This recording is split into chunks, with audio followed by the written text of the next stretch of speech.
Now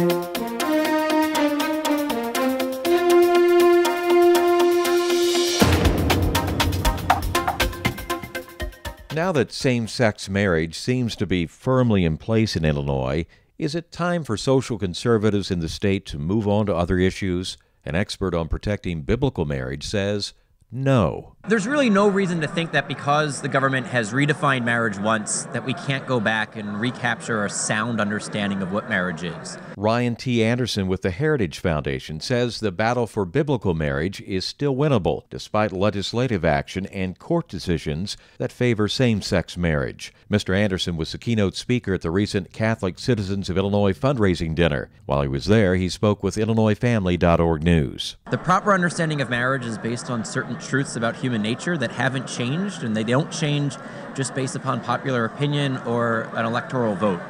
So the long-term goal here for the citizens of Illinois, for social conservatives, and for all citizens is to see the law enshrine the truth about marriage, to show the truth about marriage, about the union of a man and a woman, a husband and a wife, a mother and a father.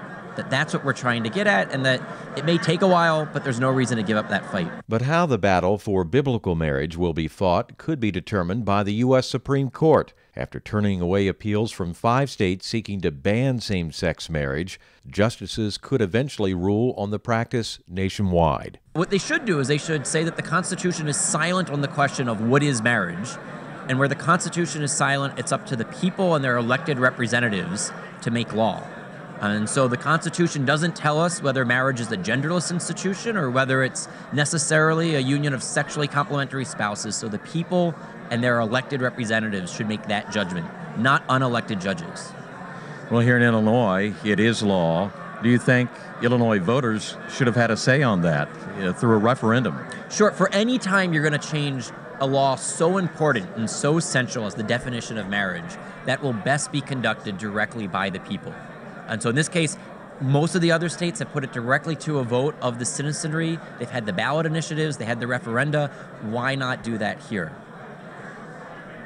What can social conservatives do to protect religious freedom in the wake of same-sex marriage, protect individuals, churches, and businesses? Sure. I mean, the number one thing to do is to help explain to people why it is that a social conservative or any citizen believes that marriage is the union of a man and a woman. If people can better understand what motivates our beliefs about this, they'll be more likely to respect our beliefs. But then the second step is to utilize the political process and the legal process to vindicate our religious liberty rights.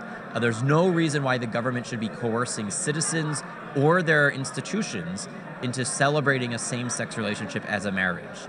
If we live in a live and let live society, the government shouldn't be coercing you or me or anyone else into violating our consciences as to what marriage is. Mr. Anderson, do we need some new federal legislation to protect religious liberty? Yes, and there is a great bill that's been introduced by Representative Labrador in the House and Senator Mike Lee in the Senate. It's called the Marriage and Religious Freedom Act, MARFA. And what MARFA does is it says that the federal government cannot take any adverse actions against a citizen or an association because they believe marriage is the union of a man and a woman.